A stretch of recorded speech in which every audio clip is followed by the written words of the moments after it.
nombre es Pedro Luis Barcia, mi actividad actualmente es de soy ex flaco, ex presidente de la Academia Nacional de Educación y ex presidente de la Academia Argentina de Letras. Mi actividad aquí es dar una conferencia al final sobre el método del caso aplicada a primaria y secundaria. Este tipo de encuentros me parece de una notable eficacia por la renovación y el empuje y dinamismo que imprime a los que participan en el encuentro. Un encuentro realmente rico, con un cambio de experiencias interesantes. Además, el tema central aquí es la confrontación o articulación de la discusión o montaje entre la tradición y la innovación y qué papel juega la creatividad en esto. De esta manera puede decirse claramente que es una avanzada por la propuesta que se han ido haciendo, sobre todo desde el punto de vista tecnológico, se ha avanzado con propuestas interesantes, desde el punto de vista sistémico, con unas par de conferencias iniciales que dan marco para toda una renovación de la educación, y lo mío es un aporte pequeño dentro del marco de la innovación que significa este nuevo enfoque de la educación. Es la aplicación de un método que nunca ha sido aplicado en nuestro país a primaria y secundaria y que ha quedado un poco anclado en el nivel universitario y que me parece un método básico porque sume al muchacho en una realidad de la discusión donde se obliga a dialogar, a respetar al otro, le desarrolla la empatía, la capacidad de tolerancia, la asertividad en la expresión, y todo esto lo hará en el futuro un excelente ciudadano. Por eso, por todo lo anterior y por la pequeña contribución que yo hago en esto, los invito a escuchar la conferencia recordando aquello que dice el cura, que en la oportunidad en que se le inundaba la iglesia, cargó todos los elementos arriba de un burro para ir a un lugar más alto, y cuando llevaba el burro cargado de custodias y de elementos sagrados, la gente se sacaba el sombrero y lo saludaba. Y el burro, que era muy burro, decía: ahora reconozcan quién soy yo.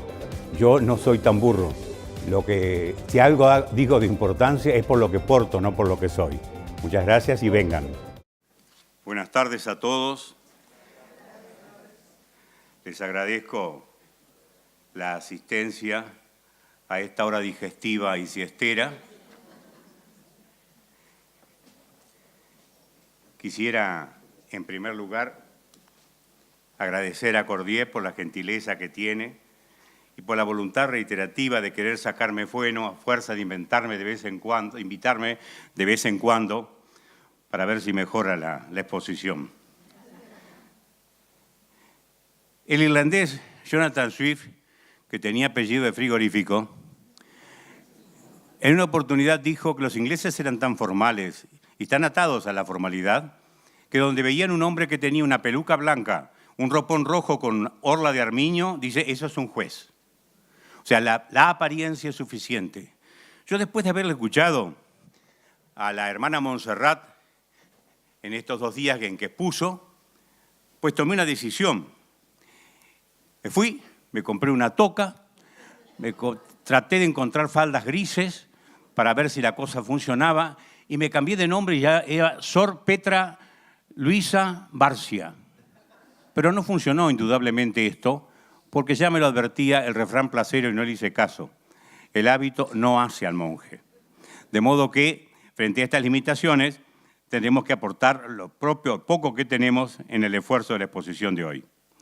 Felicito a Cordier por los años que cumple. Supuestamente, cada año de vida va asociado a una materia, como ustedes saben. Los presentes lo saben todo.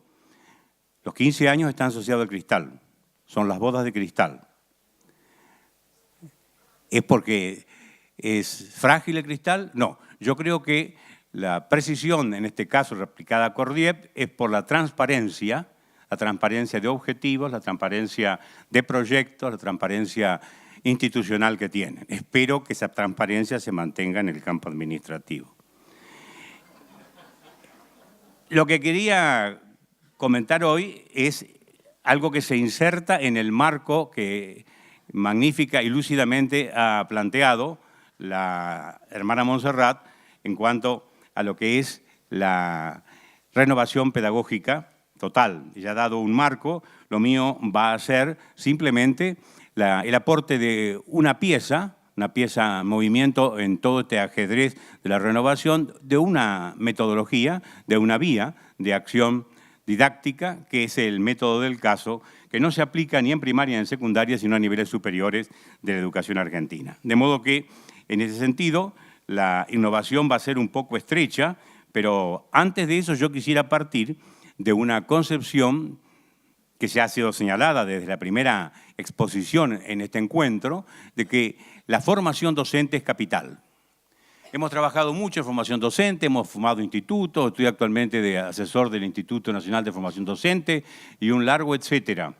Y he tenido dificultades muy grandes cuando propuse examen de ingreso en la provincia de Buenos Aires para los docentes, que para los aspirantes a docentes, y eso sería materia de un largo anecdotario.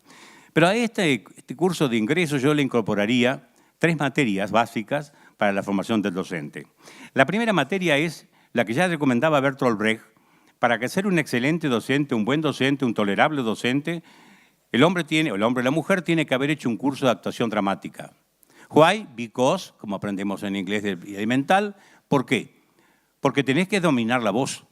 Tenés que tener sentido de que la potencia de voz tuya va a ser la que coordine, la que tienda el puente, la que relacione con tu alumnado ante toda tu vida. Tenés que saber matizar la voz para ubicarte en determinados momentos. Tenés que asociar lo gestual con lo verbal en la comunicación. Tenés que tener capacidad empática para situarse dentro de ciertos personajes y, por lo tanto, para comprender a la persona que tenés enfrente. Es decir, la actuación dramática, decía Bertolt Brecht, flexibiliza mucho el espíritu y, por lo tanto, es apta para que el docente comience por ella esta primera formación. El segundo curso yo le llamo de quinocefalia. Siempre hay que meter un poquito de griego porque la gente tenga respeto a uno porque sospecha que uno sospecha esa lengua. Es el movimiento de la cabeza. La formación fundamental de la persona docente es educarla en el movimiento de la cabeza.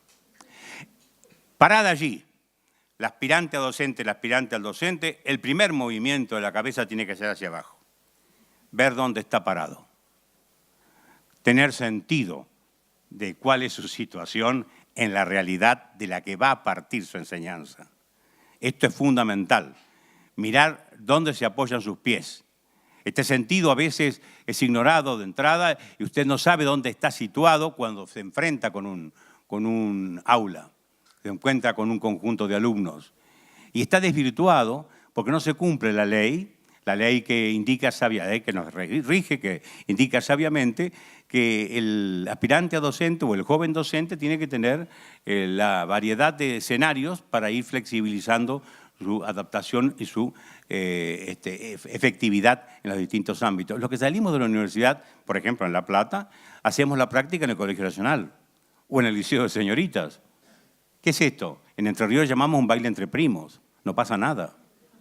Porque todos en esa época eran elegidos por un examen de ingreso excelente, el nivel era muy parejo, económicamente también. Entonces, era como dirigir una orquesta, pero esa no es la realidad con que usted se va a encontrar. Por eso la ley es sabia cuando insiste en que usted tendría que tener cierta rotación inicial, al menos, para que advierta qué distintos escenarios va a tener que enfrentar, a dónde está parado. El segundo movimiento de la cabeza es hacia atrás. Yo no lo puedo hacer porque a esta altura mi artrosis me lo impide, ¿no?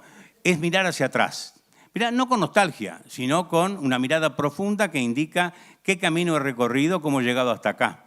Henri Bergson decía que el saltador en largo va mucho más lejos cuando recula unos cuantos pasos, porque toma impulso. Entonces, saber cuál ha sido la carrera de uno hasta dónde llegó, porque en última instancia todo es carrera, ¿cierto?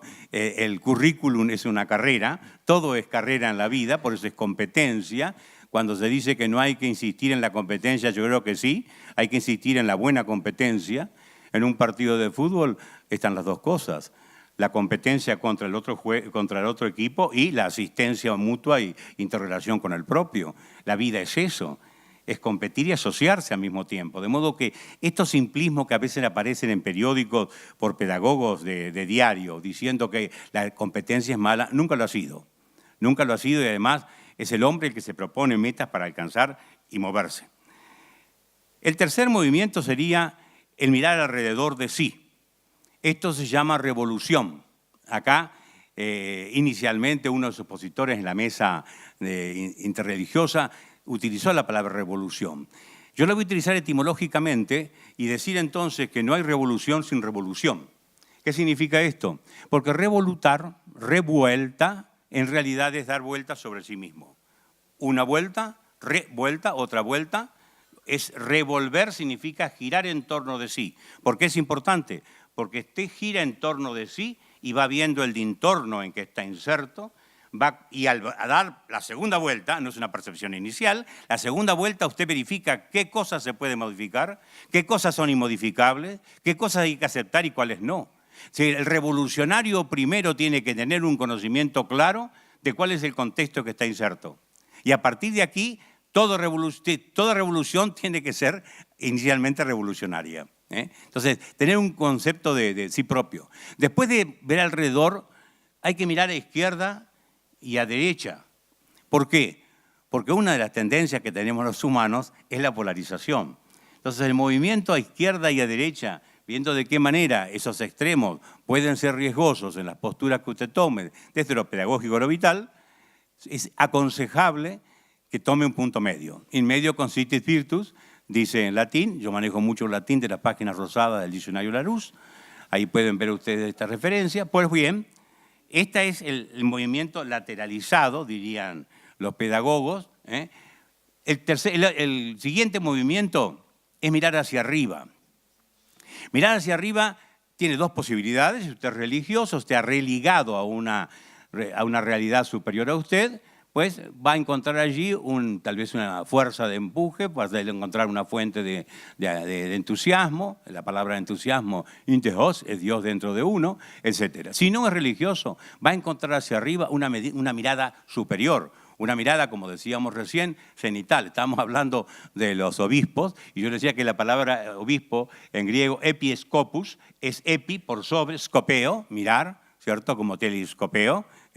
La palabra, el aparato, bueno, entonces no vamos a ir, tendría que haber llamado long aviso y no televisión, porque televisión, y qué notable la palabra, la palabra televisión es una palabra mixta, pero no es una palabra misturada, es una palabra alterada, porque está formada por la mitad tele griego y la otra mitad latín, y es que así, desde el origen, desde el nombre, la cosa está alterada.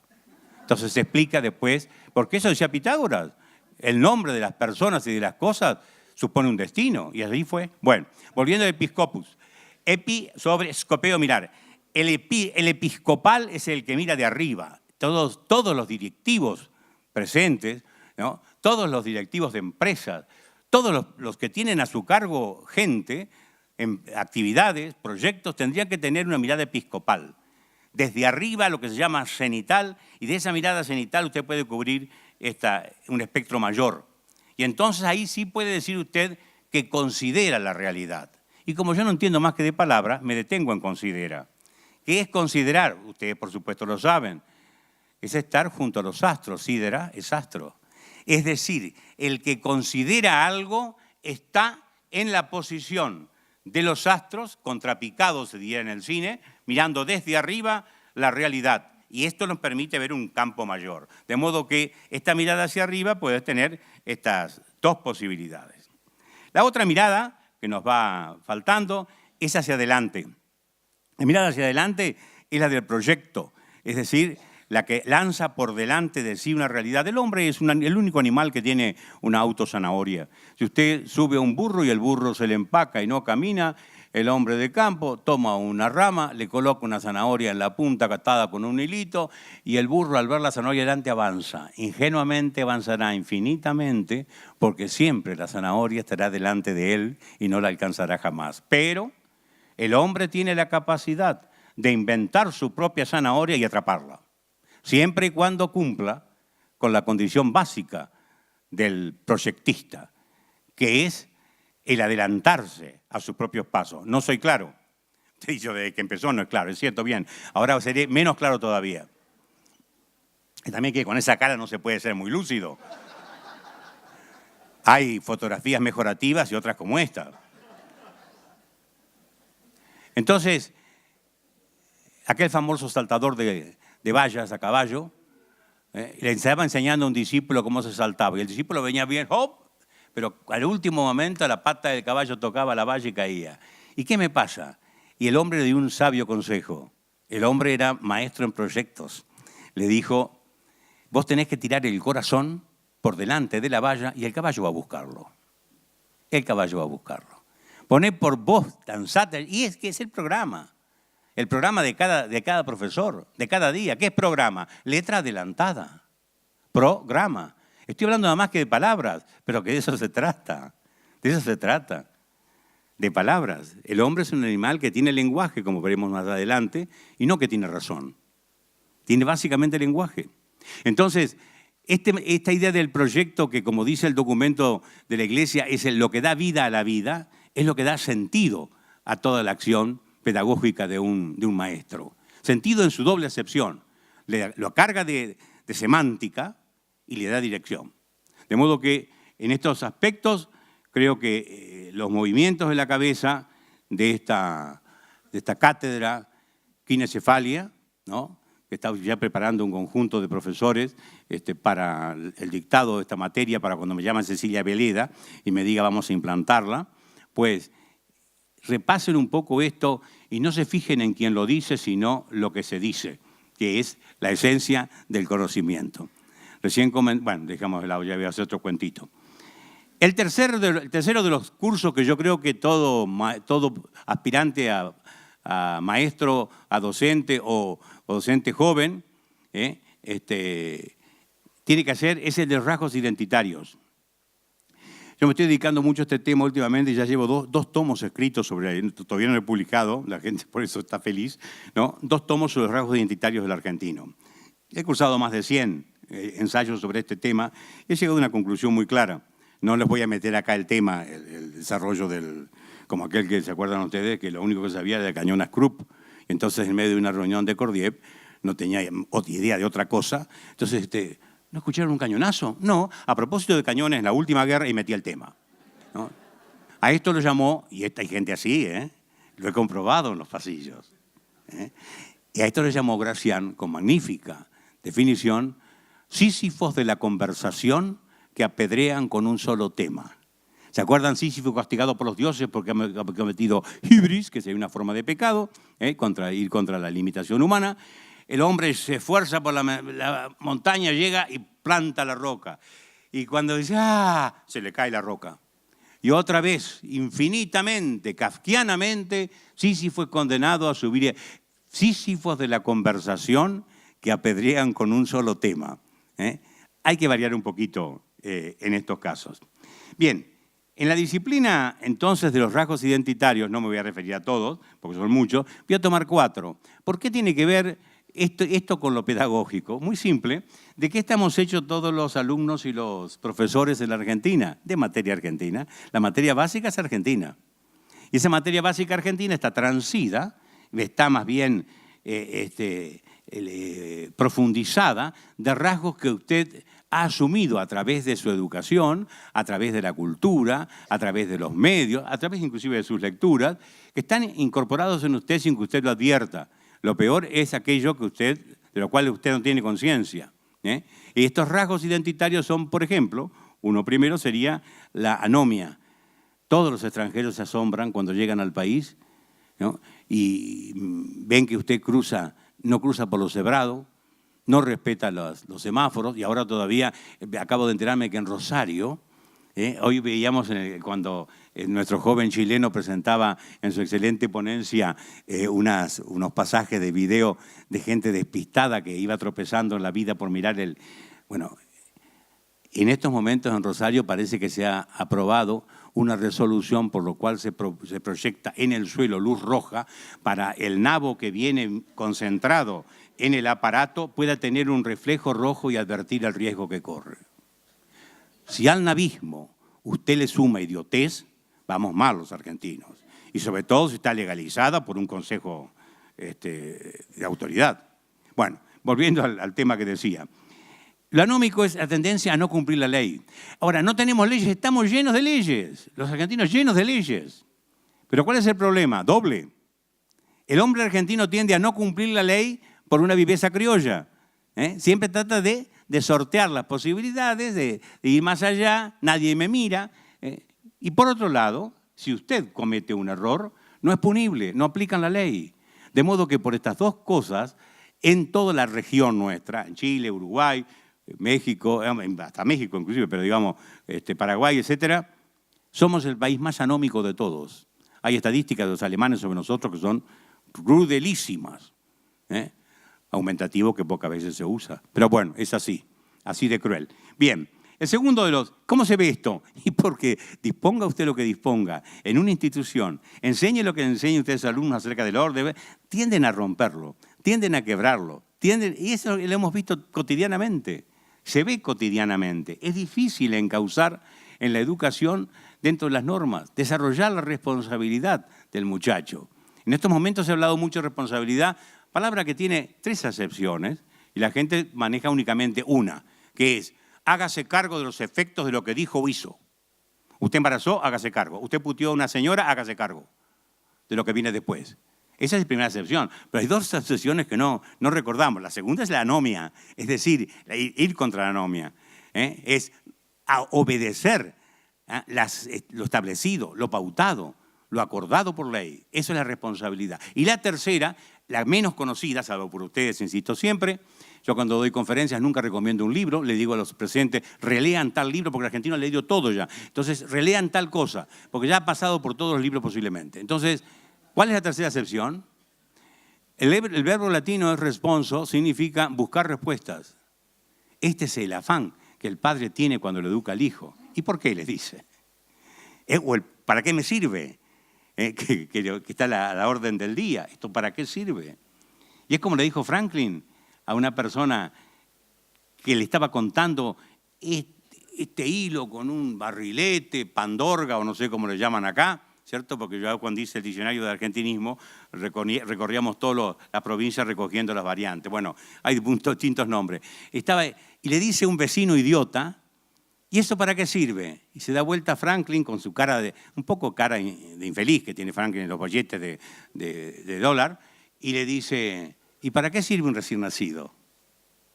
No sirve para nada sino para tener dificultades. Y eso es una idea germinal, es eso. Es algo que va en el futuro a rendir, todavía no rinde. Entonces, la anomia es algo que nos está atravesando en todas las actividades que tenemos y por esta razón es la dificultad grande que tenemos para la educación. El no cumplir las leyes, el no buscar respuestas a las situaciones o directamente el desatender lo que corresponde. La segunda de los rasgos de los 4 que he elegido, nada más de lo mucho que son, es que somos antinómicos. Antinómicos significa que tendemos a los extremos. Tenemos lo claro o lo oscuro. Hablamos de la brecha. Si usted recorre la historia argentina, está toda brechada. Toda la historia argentina está brechada por partidos políticos, por situaciones sociales. Entonces no se puede decir que esto es un invento último. Está en la esencia del argentino la antinomia. Hay ensayos antiquísimos sobre esto y ya está estudiado desde la época de Alberdi, esta tendencia. Civilización y barbarie de Sarmiento es la mejor troquelación titular de un libro donde muestra una antinomia que no se resuelve del todo.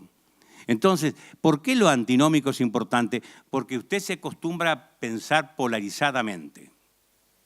Esto se reduce a otro nivel, voy a hacer un charquito en esto, acabo de publicar un trabajo sobre este tema, que son las adicciones a conductas digitales, y la conducta digital de decir me gusta o no me gusta parece una idiotez, ¿verdad? Una idiotez que el chico repite a lo largo del día 40 veces. Y 40 veces por 365 días. Y el hábito del chico se va haciendo a que la opción es así de lícita, me gusta o no me gusta, sin poner peros. Se le obliga a pendular de una cosa a otra sin poner peros. Me gusta Marta, la cara de Marta, pero no las piernas de Marta. Ese pero no aparece nunca. Y en la docencia que va ejerciendo en la simplificación del muchacho, en el accionar mental del muchacho, me gusta o no me gusta, no es ninguna torpeza. Además, le está llevando el me gusta o no me gusta a un plano absolutamente de preferencias sin fundamento. Le dice, ¿por qué no le gustó? No, es mucho trabajo. Cada vez, o bien por el dedo neroniano, o bien por el clic, ¿cierto?, del cursor, ya es suficiente. A usted no se lo ha motivado para que fundamente por qué le gusta o no le gusta. Piensen un poco en esto, en lo reiterado del ejercicio a que el chico es sometido, y una vez que esto se hace segunda naturaleza, es decir, un hábito, se acostumbra así, a pendular. Y ha perdido aquello que decía Goethe. Disculpen, yo tengo más cita que prostituta vieja, pero me apoyo en ella porque es lo que me da algún respaldo para esto. Decía Goethe, la sabiduría de lo gris. Es decir, nunca la sabiduría es extrema, es matizada. Y lo más difícil de lograr en un adolescente todavía, con todas sus bondades y todas sus limitaciones, ¿cierto?, es precisamente el que logre matices. Y por eso esta dificultad no es ayudada por la escuela, en primer lugar porque el método del caso no se aplica, pero en segundo lugar porque no se enseñan sinónimos. Y la gente cree que el sinónimo es un movimiento así, general, es más o menos lo mismo. No es lo mismo una mujer linda que una mujer bonita, que una mujer simpática, que una mujer atractiva. Son todos matices diferentes y esto es lo grande que tiene la lengua. Ahora, si usted no enseña matices, usted está obligando al pibe o a la niña a pensar con limitaciones de extremos, categóricas, cuando en realidad la inteligencia humana se caracteriza por el gris, por el claro oscuro, por los matices del gris y no por el blanco o el negro. Pero volviendo a lo que decíamos, cuando esto se da como hábito mental en una persona, se proyecta en toda su acción pedagógica, inconscientemente. Podríamos seguir esto de porque he encontrado 10 razones para condenar el me gusta o no me gusta, pero no voy a meter ese trabajo acá, por supuesto, ¿no? Otro tercer rasgo es que somos más ideólogos que realistas. Vivimos desde el bar hasta la sala de profesores discutiendo cosas generalmente de mucha enjundia, mucho peso, pero sin bajar a la realidad, sin tener anclaje en la realidad. La única realidad es el aula. Eso es con lo que nos enfrentamos cada día. Y esa aula, ese sentido aular, nunca lo escucharon, ¿verdad? Porque los ministros siguen diciendo áulico, que es un mamarracho. Se lo dijimos a Esteban, corríjalo Esteban, corríjanlo todos. Áulico significa en la lengua palaciego, cortesano. ¿Qué tiene que ver eso con la democracia del aula? Es lo contrario. Por eso hay que difundir el adjetivo que no existe en el diccionario de la academia, eso no importa, se va imponiendo. Nosotros somos maestros en imponer, a través sobre todo de las redes, de imponer palabras que después se circulan y se imponen. ¿Por qué? Usted difunde una palabra como, por ejemplo, bolsillable respecto de un libro, y que es económica, porque en vez de libro de poche 3, pocketbook 2, hace bolsillable una sola, y lo usa una vez, usas 2 veces, 3 veces, 10 veces, y cuando nos reunimos los académicos, lo primero que le preguntan, ¿qué recurrencias tiene esta palabra? 36. Es importante. Lo que no preguntan es si las 36 son mías. Pero claro, que me enseñó un viejo español a esto. Y es así que se imponen el idioma, las modalidades y las palabras. Pues bien, aular habría que imponerlo y dejarse de hablar de áulico, que realmente es un mamarracho semántico, pero seguimos todavía hablando de esta realidad. El ser más ideólogo que realista le llevaría a que usted no pueda dar clase en determinados ámbitos. Algunos ámbitos, muy organizados, el Liceo Naval, por ejemplo, cuando teníamos clase allá, ¿cierto? Los liceos de las universidades, los colegios, pero no lo que me tocó a mí de entrada. Yo empecé mi carrera docente por grados, por pasos. Primero fue portero de una escuela nocturna, porque yo había escrito a mi padre, viejo, no me mandés más dinero porque me arreglo solo. El viejo que me conocía para probarme y doblarme la voluntad no me mandó más cheques a ver si yo aflojaba. Y yo conseguí un empleo de portero. Siempre es bueno el dar acceso a la gente, a las instituciones. Entonces me dignificaba. Estudié todas las raíces de la palabra portero, de cómo se llamaba el orden menor en hostiario, que generalmente en los conventos era el hermano bobo, que no servía para otra cosa que para abrir la puerta. Pero bueno, yo me llené de orgullo siendo portero del colegio. Después, claro, tanto está usted allí que al final se mete un poquito y fui bedel. Y tanto de Lea 1, yo llegué al segundo año de la facultad con muy buenas notas, después me tocó la colimba 2 años que me interrumpió y me hicieron profesor, antes de tener título inclusive. De modo que el andar con la miel se le pega algo y el acercarse al saber también. ¿Recuerdan el caso aquel del físico que da una famosa conferencia sobre la energía atómica? Y una oportunidad, él cumplía con aquella indicación que me daba Delfín Leocadio Grasa cuando yo empecé a dar conferencias. Pedro, prepara una sola conferencia y le vas cambiando de nombre todo el tiempo. La gente se cree que son diversas, ni se acuerda de lo que dijiste la primera vez, ¿no? Bueno, todavía no aprendía eso, pero bueno, la indicación era de un hombre experimentado. Y ocurre entonces que este hombre dio 1, 10, 20 veces la conferencia y siempre llevaba a Juan, que era el chofer. Y se sentaba Juan al final y escuchaba la conferencia. Y un día el hombre estaba, como decimos nosotros, afónico en vez de decir difónico, que siempre vio que le corrigen siempre las especialistas. No, usted no está afónico, está difónico. Bueno, y no puedo hablar, dice. No se preocupe, doctor, le dice el chofer. ¿Y qué hacemos? Dice, doy la conferencia yo. No seas ridículo, Juan. Sí, doy la conferencia yo. He escuchado tantas veces que hace de memoria. No me digas, sí. Entonces llegan al lugar, antes de bajar, se pone la gorra del chofer, el físico, se saca la chaqueta del chofer y se da al otro, cambian, y entonces da la conferencia, ¿no? El conjunto de estaciones, media hora, media, 45 minutos, una hora, un aplauso cerrado, y ahora lo tremendo. Las preguntas. Y entonces ese levanta la mano y pregunta, ¿qué pasa cuando la velocidad de la aceleración de un cuerpo en caída? Y el hombre lo mira y dice, usted me pregunta una toncera, discúlpeme. Hasta mi chofer se la puede contestar. Juan, contestale. Bueno.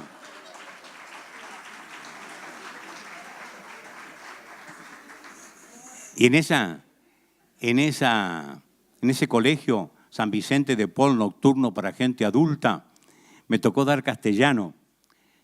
Y lo que descubrí es que no tenía la menor idea de una lectura, pero todos sabían letras de tango de memoria. Y entonces, ¿qué hice? Me compré un cancionero.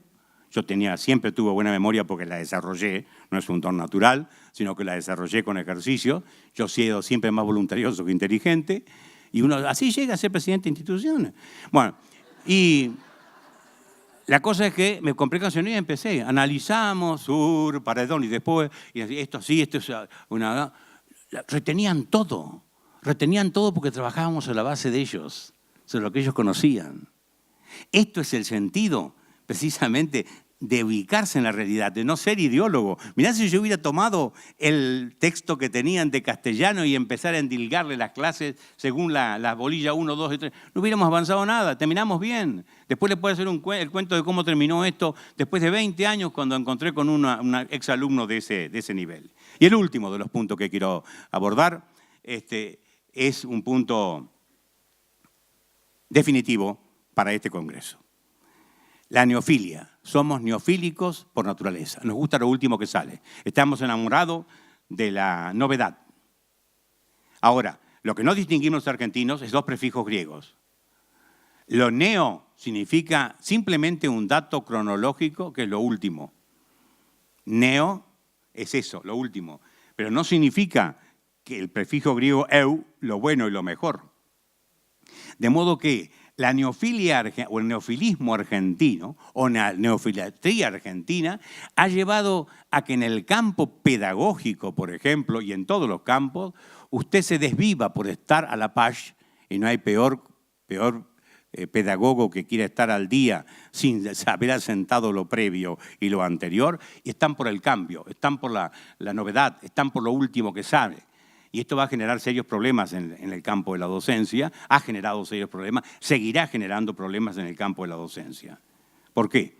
Porque no siempre lo nuevo es valioso. Pero además hay otra cosa tremenda. Esta cadena de sustituciones permanentes de métodos, de enfoques, de marcos conceptuales a que nos han sometido desde hace 40 años en el país, lleva a 2 efectos fundamentales. El primero, que no sepamos qué hacer. Y el segundo, el hastío. Los colegas se cansan.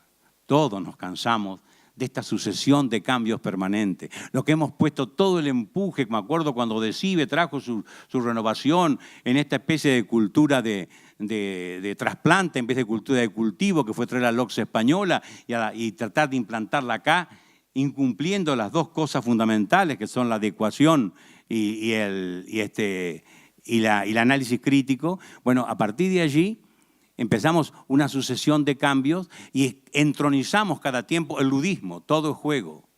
Después el tallerismo, todo es taller. El proyectismo, todo es proyecto. Ese es el riesgo que se corre por nuestra tendencia neofílica. Pegarnos a lo último que sale con dos condiciones, dije yo. Primero, esa crítica, la incorporación. Es decir, no se somete esta postura, que puede ser metodológica, puede ser una doctrina como el constructivismo, una doctrina pedagógica, filosófico-pedagógica. Entonces no se somete a un criterio, sino que se la expone como la doctrina con una mayúscula en negra y se destaca. Y lo segundo es decir, acrítica e inadecuada. No se ajusta eso a la realidad en que estamos, no se la adecua. Después que aprendimos a decir adecua, nos dijeron en la academia que podemos decir las dos cosas. ¿Para qué aprendemos las cosas? Bueno, muy bien, los españoles son tremendos, pero peores son los mexicanos. Algún día tendré que dar una conferencia sobre esto. Bien, la cosa es que acrítica y inadecuadamente se van sucediendo estas posturas, estas propuestas de lo último que sale, la novedad, estar al día. Y esto se sigue dando, porque el consumismo de la tableta, pasar al otro aparatito, pasar al último iPhone y demás, el chico lo va bebiendo desde los 4 años. El chico entra en la cultura del consumismo por el neofilismo de base. Ahí está operando ya el neofilismo, lo último que sale es lo valioso.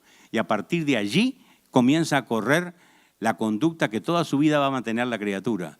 Esto proyectado en lo pedagógico, ¿a qué nos lleva? A que no tenemos tiempo de decantar los frutos que se obtienen con la aplicación de una perspectiva, con la aplicación de un cambio sistémico, con la aplicación de un método.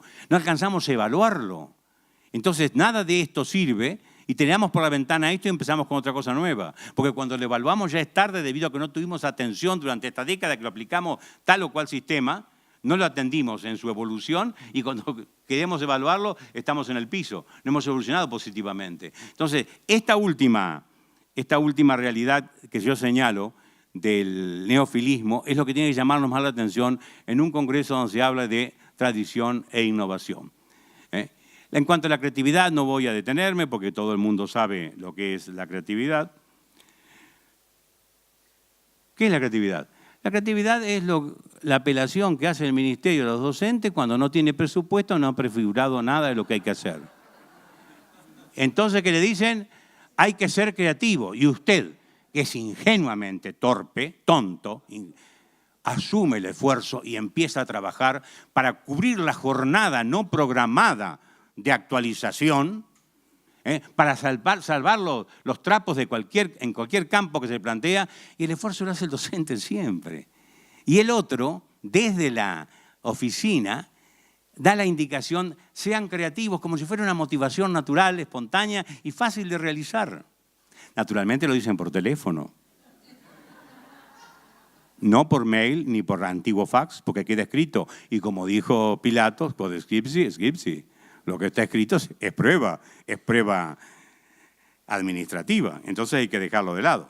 Bien, pero vamos entonces al marco de nuestra propuesta, después superado ya el maestro, habiendo hecho los 3 cursos que le señalamos, el maestro está en condiciones de empezar a probar algunas experiencias nuevas.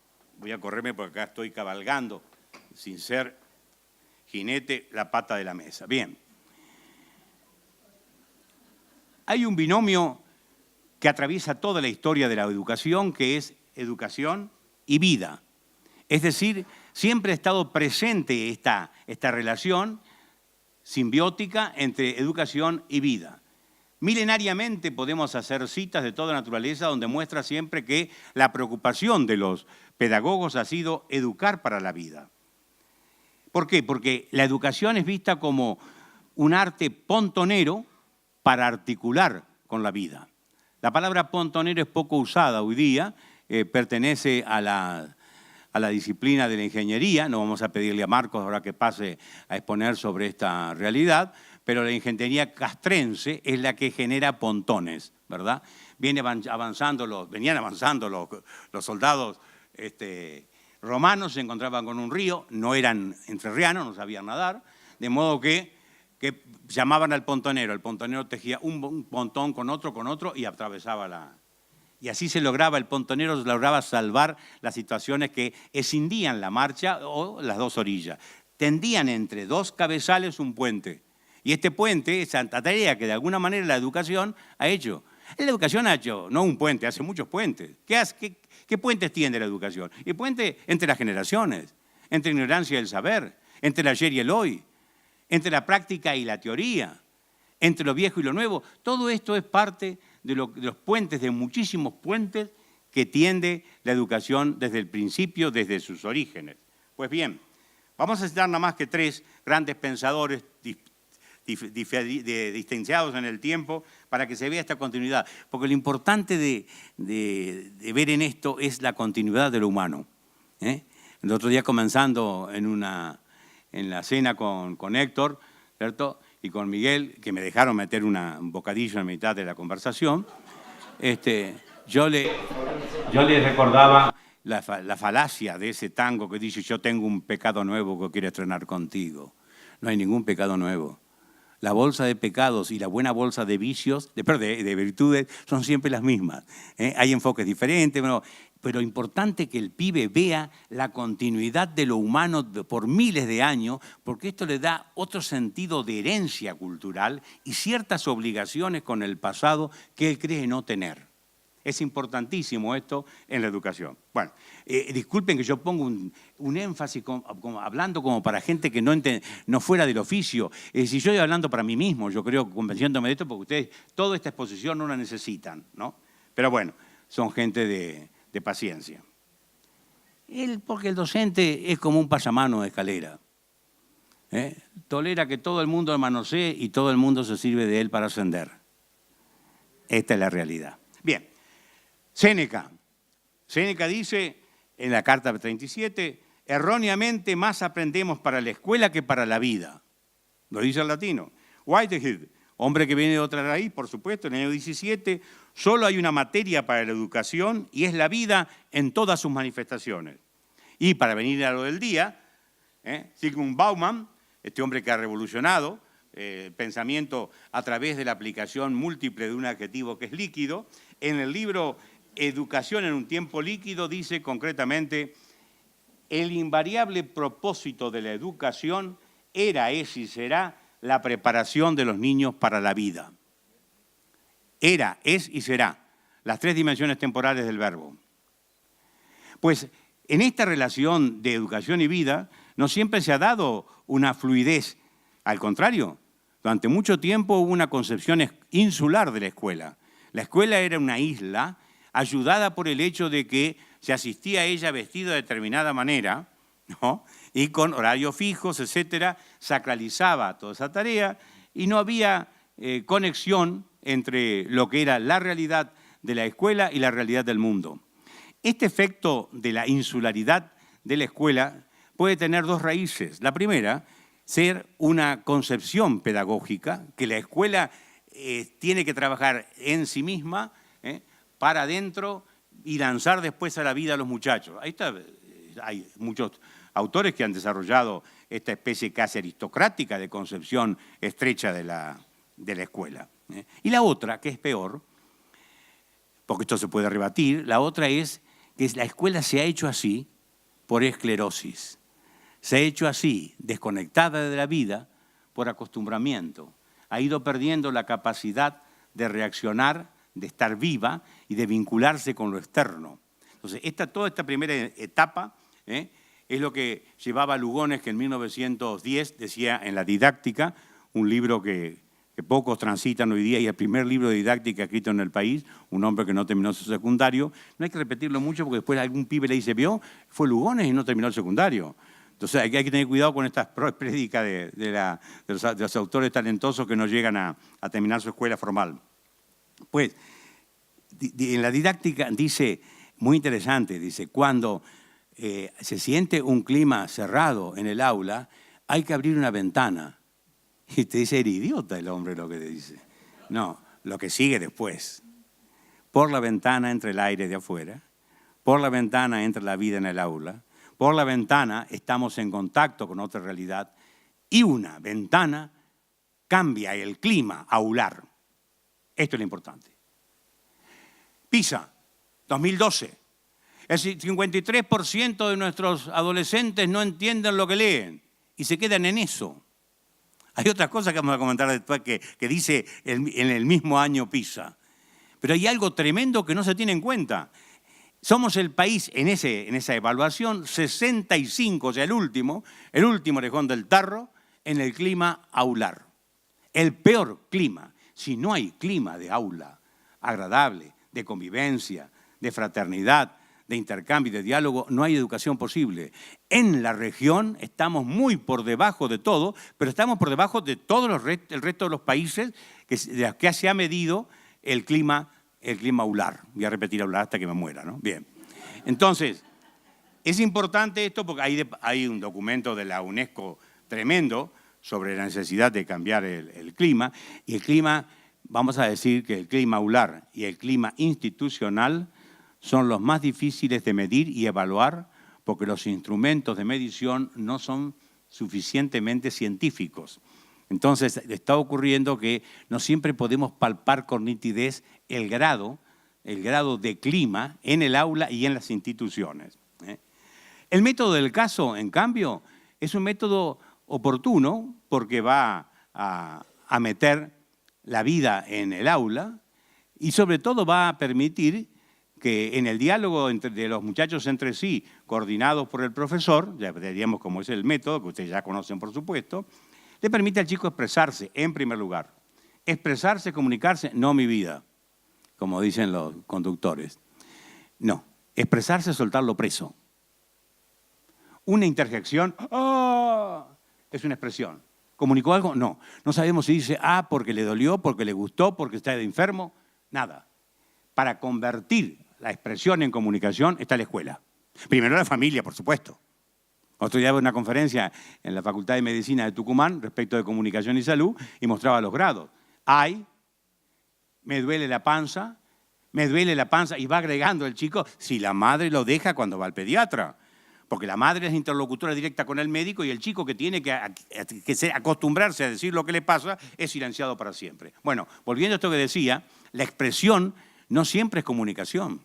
La comunicación ya es el reaseguro de que lo que yo dije fue claro y usted lo recibió y usted puede responderme a eso.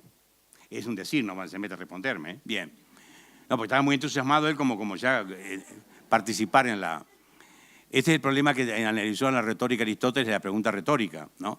Que cuando a veces hay viejas que en medio de la sala responden. Cuando uno dice ¿quién? Y levanta la mano y dice bien. Lo cierto es que yo siempre recuerdo aquel pasaje de Billy Budd de Melville, donde un hombre, un marinero tosco, torpe, comete una brutalidad y el juez lo lleva al frente ahí y le pregunta ¿y por qué fue así? Miré la respuesta del hombre. Si hubiera podido dar con mi lengua, no lo hubiera golpeado. Solo pude decirlo con un golpe. My dear, la inclusión social del hombre comienza por la palabra.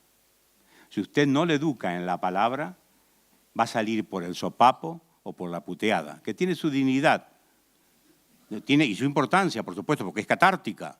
Esto dediqué un trabajo que publicó Clarín y después lo repitió la Academia. Pero bueno, es importante que la palabra amortece la agresividad, porque se entra en la posibilidad de otro nivel de que el hombre habla. Es lo que dijimos inicialmente respecto de la realidad del hombre, que no es un animal racional, es un animal que tiene lenguaje. Y a todo esto nos lleva al planteo de la oralidad que el método desarrolla acentuadamente.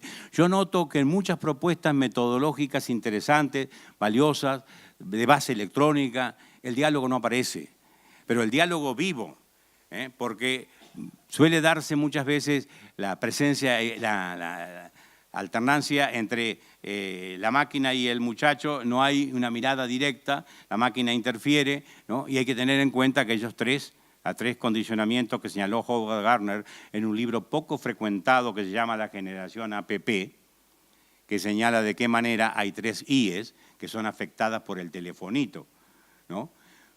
Yo puedo hablar con esto por conocimiento porque escribí el primer trabajo sobre cómo dar clase con un teléfono y lo sigo dando para después decir, ahora paguemos esto y vamos a hacer otra cosa. Si la autoridad usted la tiene cuando primero lo dominó la criatura y usó el teléfono como un ayudante sin sueldo de cátedra sin sueldo, así sería, ¿no? Y después tiene derecho. Ahora, si usted es un oligofrénico o es un mastodonte que está contra todo, no tiene sentido, pero sí en este caso. Por eso el tema del celular es un tema delicado, complejo y que requiere un larguísimo estudio y no con las simplificaciones que se ha hecho en la provincia de Buenos Aires, que se ha dado cabida ahora que se puede manejar el celular en clase. No tienen recepción, no tienen preparación los maestros para qué hacer con el celular. La diferencia de celulares genera una discriminación social interna en el aula y así parecidamente. Hay que tener cautela con estos entusiasmos. Yo sigo utilizando, yo soy naturalmente un inmigrante digital, ¿no? Como por la edad, pero por eso también soy cauteloso. Y uno de los pontones que tiene que tender siempre la educación es entre lo tradicional y lo actual, entre la pizarrón de cualquier tipo que sea, ¿cierto? Y los últimos elementos electrónicos. Pero esto es otro tema. Vamos a segunda etapa. Primera etapa, la escuela insular, la advertencia de Lugones, hay que abrir ventanas. Esto lo había dicho Lugones ya en 1901. Lo dice por escrito en 1910, pero en 1901 lo encuentro yo escrito en un informe que hizo en una escuela de Catamarca cuando era inspector de secundaria.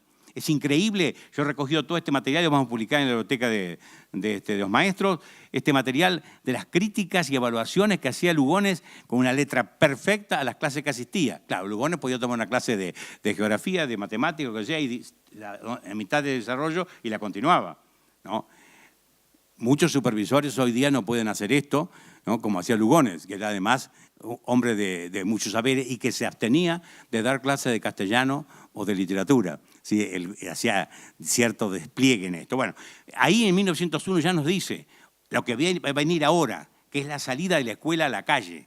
Dice en 1901, segunda etapa, que los chicos tienen que salir con su maestra y una Kodak, que es lo único que había en esa época, y una Kodak, entrevistar a los vecinos, sacar fotografías de los distintos negocios, preguntarle a cada uno de ellos cómo trabajan, qué producen, qué quieren para la ciudad. ¿Vos te das cuenta en 1901? Lo estaba diciendo en Catamarca, en San Luis, en Salta, en Corrientes, motivando esta salida que todavía la escuela no había salido a la calle. Ahora, ¿con qué texto se concreta la salida a la calle? Con la Escuela Viva de Cosentini en 1945. Este libro excelente de Cosentini hace que se diga por vez primera la escuela al barrio y a la ciudad, ir saliendo de este enclaustramiento hacia afuera. Otra forma de que ha visto la escuela de salir a la ciudad, a la sociedad, es la formación profesional, iniciada en 1949 por el Colegio Nacional de Entre Ríos, fundado por Urquiza, y no en 1863, tardíamente, por Mitre. Hay que decirlo, lo digo como entrerriano. Siempre se olvidan que el fundador del primer colegio secundario de dimensión internacional con profesores extranjeros fue el fundado por Urquiza en 1849. Bueno, es salir a la calle, digamos, a la salida profesional, preparar la escuela para la universidad, que fue esa un poco la función que definió Mitre después. Junto a esto tenemos la salida laboral, o sea, de la calle, de la escuela a la vida a través de lo que nosotros llamamos los industriales, aún por los trayectos laborales que en distintas leyes han habido, lo que ha generado tanta dificultad ahora cuando se quiere cumplir una ley debidamente, hay dificultades. Se aprobó esa ley en otro periodo político, Ahora se empieza para continuidad y honrar esa ley, se trata de aplicarla en este periodo, hay serias dificultades. Bueno, pero eso es otro tema y ya hemos hablado y hemos escrito sobre eso, no tiene sentido. Y después vendrá naturalmente la educación en la vida, la educación permanente y el lifelong learning, que es la última de las tendencias, que ya habla de los 3 niveles que hoy mencionaba nuestro joven cuando hablaba de la educación formal, informal, ¿cierto? Formal, no formal, informal, es una distinción que no has tenido suficiente decantación, porque nos hemos movido siempre en dos, en la formal y la informal. La no formal, digo, perdón. La formal es la escuela que da su acreditación, tiene su planificación, está aprobada oficialmente. La no formal es la que da un club, una entidad cualquiera, una ON, que no da acreditación desde el punto de vista titular, pero que lo va a... Y la informal es la menos conocida. Todo lo que usted aprende en la vida le sirve. Usted aprendió ajedrez, puede acompañar a su abuelo en sus últimos días en el geriátrico jugando al ajedrez con su abuelo. Y la función que está cumpliendo no la puede cumplir otro y la cumple un nieto de ese abuelo acompañándolo en eso. Eso es elemental. A mí la vida me ayudó mucho cuando yo aprendí por mi cuenta grafología, tenía 14 años. En Entre Ríos, vamos muy lejos ya. Tengo que terminar a las 5, ¿no? A las 5, bien. Entonces, cuando yo iba, me acuerdo, mi viejo venía a Buenos Aires, entonces yo le decía, papi, conseguime unos libros de grafología. ¿Qué? Me decía mi padre. Sí, no se conocía ni el término, y me consiguió. Y tuve la biblioteca más completa de grafología de mi pueblo, que eran 6 tomos. Y con eso aprendí a vislumbrar la índole de las personas por la letra. ¿Y eso para qué te sirvió? Me sirvió cuando estuve en la Colimba, 2 años de infantería de marina, y viene el cabo Chora en un día y me dice, flaco, yo pesaba 70 kilos en esa época, me dice, flaco, me haces el favor de contestarme esta carta con cosas más o menos lindas porque la piba lo merece y vos tenés pluma fácil y como yo macanudo, como no. Tomo la carta y le empiezo a decir cómo es la chica a partir de la letra. ¿Vos la conocés? No. Pero si es así como vos decís. ¿Y cómo lo sabés? Por la letra. No seas idiota, me dice. ¿Cómo voy a tragar eso? Y yo tuve la palabra mágica en ese momento, la expresión mágica, decirle, traiga la carta de Otros Cabos. Y trajo la carta de Otros Cabos y me convertí en el epistológrafo amoroso de todos los cabos y no tuve un solo día más de guardia en ningún puesto. ¿Para qué te sirve la grafología? Me hubiera dicho mi tía Marcial. Uno nunca puede saber en qué momento va a aprovechar. Esto es lo que se llama informal. Bueno, tenemos entonces por un lado la escuela insular, que se va abriendo decentemente a través de la salida al barrio o a través de la emisión de títulos profesionales o a través de la preparación para oficios, o para toda la vida, como decíamos. Pero a su vez está el otro movimiento inverso, que es cuando la ciudad, cuando la realidad y la vida entra a la escuela. Es el caso que planteó muy claramente McLuhan, que sigue siendo uno de los más lúcidos visores de lo que iba a pasar, cuando escribió aquello del aula sin muros. The city is classroom, dice, es un aula, es un lugar de clase la ciudad, con los carteles, con los anuncios, con las indicaciones, con la propaganda, con todo, a usted le da clase. Hoy sería la televisión también y otros más. Perdón, disculpe, y otros más. Entonces, esto que dice que esa realidad de la ciudad es el aula sin muros, el aula que no tiene muros. Y hay 2 posibilidades de que se articule el aula aular con el aula sin muros. Una es que inevitablemente arrase con el aula aular la realidad exterior del aula sin muros. Tecnológicamente va a arrasarla. Entonces, ¿qué hay que hacer antes que la arrase? Hay que articular los cambios, hay que suavizar la penetración de uno en otro y pontear. No puentear, que es un verbo que utilizamos los argentinos. El español dice pontear, que es generar puente. El argentino utiliza puentear, que es evitar el obstáculo y no pagar la multa e ir por izquierda. Entonces, esta aula sin muro le va a permitir, si esta articulación del aula sin muros va a evitar la necesaria, como dice con muy expresiva imagen de la aeronáutica, va a evitar la presurización diaria que el chico necesitaría cuando sale de un aula común y entra en la ciudad, y entra en la otra aula. Se encuentra con una necesidad de flexibilizarse y a usted terminará por serlo de goma. Entonces, la articulación de ambos campos es la presurización que nosotros necesitaríamos, esta articulación. Vamos saltando un poquito, si no, no llegamos. Vamos ahora, no voy a meterme en el tema de las competencias, que tengo una larguísima exposición acá, simplemente quiero recordar dos cosas. La palabra competencia hoy aparece como el tomate en todas las salsas, y es una palabra que teológicamente podemos decir que es ubicua, porque está en todas partes. Tiene su origen en el campo laboral. No hay que olvidar que en 1970 David McClelland dijo que la competencia es la capacidad para responder a las demandas y llevar a cabo tareas adecuadas. Era para lo fáctico, para lo empresarial, y así lo toma la OCDE. De modo que tenemos que tener cuidado para qué competencias estamos preparando. ¿Estamos preparando para competencias laborales o para competencias generales humanas? Ya vemos el fracaso que fue en México, la ley de educación, que optó por las competencias laborales, y como se ha dicho tantas veces en este medio, y lo ha dicho el ministro de Educación, y se repite en el anterior, y se sigue repitiendo, nos podemos saber qué trabajos concretos va a haber dentro de 10 años, como para preparar a los chicos para ese ámbito. De modo que no tiene sentido el prepararlos para una labor que no van a realizar. Como siempre dice el ministro, va a encontrarse con 5 empleos que todavía no han sido creados cuando egrese del secundario o cuando egrese aún de la universidad. Entonces, esto lleva a dejar de lado las laborales y atender a la flexibilización de las competencias humanas. Es decir, que la escuela no es una fábrica de recursos humanos, sino que sea un conjunto de humanos con muchos recursos, con mucha flexibilidad. Con cintura. Yo no tengo derecho a hablar de cintura, ¿verdad? Pero es lo que se necesita precisamente en esto.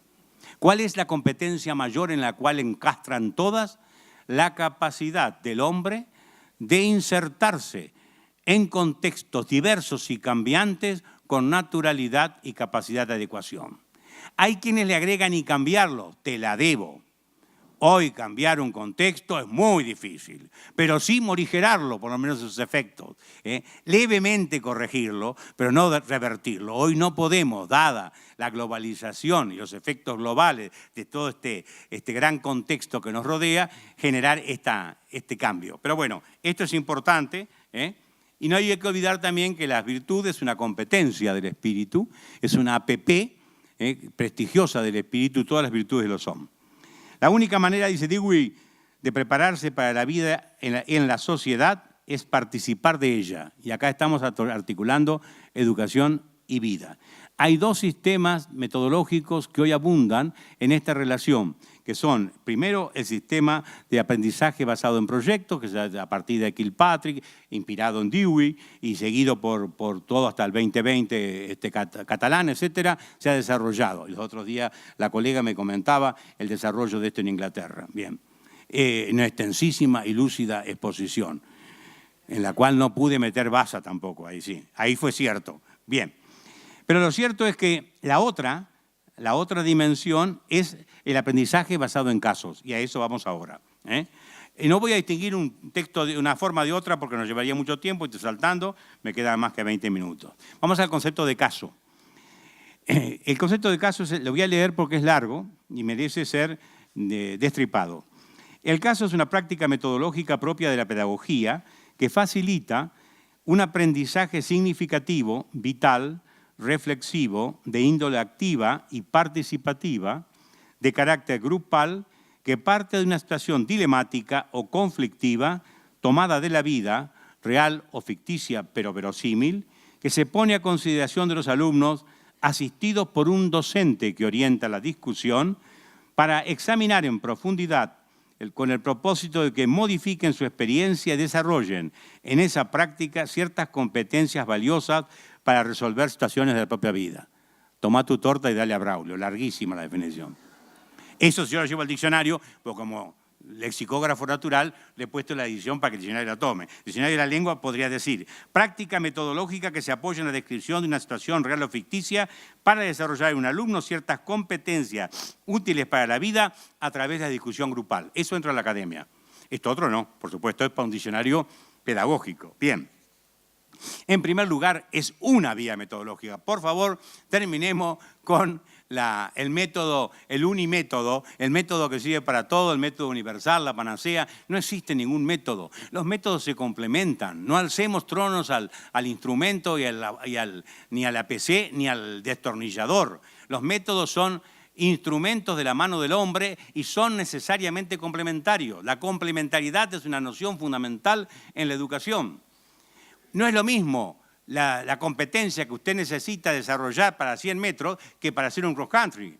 De modo que vamos en la vida que... ahora, por ejemplo, en lectura todo el mundo se vio textos jíbaros o jibarizados, cuentos enanos, ficciones pequeñas.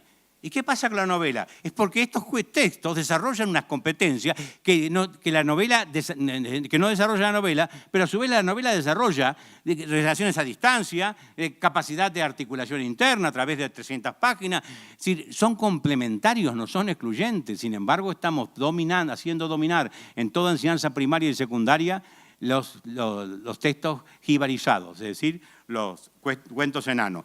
No tengo nada contra ello porque he publicado 3 o 4 trabajos sobre esto, pero bueno, no es la cuestión. No hay que absolutizar el método. Ningún método corresponde que se lleve al absoluto. Segundo, es un aprendizaje significativo. Rápidamente enuncio para estar en tiempo. En primer lugar, tiene que tocar el interés del alumno. Cuidado con esto del interés porque la educación no tiene que desarrollar los intereses del alumno. Tiene que apoyarse en los intereses de ese alumno para desarrollar lo suyo. Es la técnica de Jiu-Jitsu. Aprovechar el impulso del otro para salir con la propia. El otro viene con todo el esfuerzo y usted pone el pie y cae. Aprovechó el esfuerzo del otro. El interés es el cebo. Usted tiene que... Ahora, me interesa el rock. ¿Y entonces qué va a hacer? ¿Usted va a empezar a pasar todas las clases música rock? No, toma un cancionero donde aparezcan las letras rock y empieza a analizar. Qué interesante, cuando quiere acordar, usted ve textos de Charly García, de enorme profundidad humana, que tiene una serie de posibilidades de apertura a través de esto. Cébese con ello. ¿Cómo se enseña usted lengua? Bueno, muy simple. Hágame una lista de las 10 palabras básicas o expresiones que los dinosaurios de la especie, que son sus profesores, sus parientes, no entienden. Me hacen la lista, lo que estoy diciendo no es teoría, ¿eh? Yo soy un animal de aula. Usted dirá, la primera parte es cierta, la segunda es discutible. Pero yo soy un animal de aula. Bien. Por 10 años hicimos lo mismo, con muchísimo efecto. Nos traíamos, sistematizamos, teníamos una piba en el equipo que sistematizaba muy bien por temas y demás el léxico, y entonces, ¿ustedes quieren saber de dónde viene tal palabra?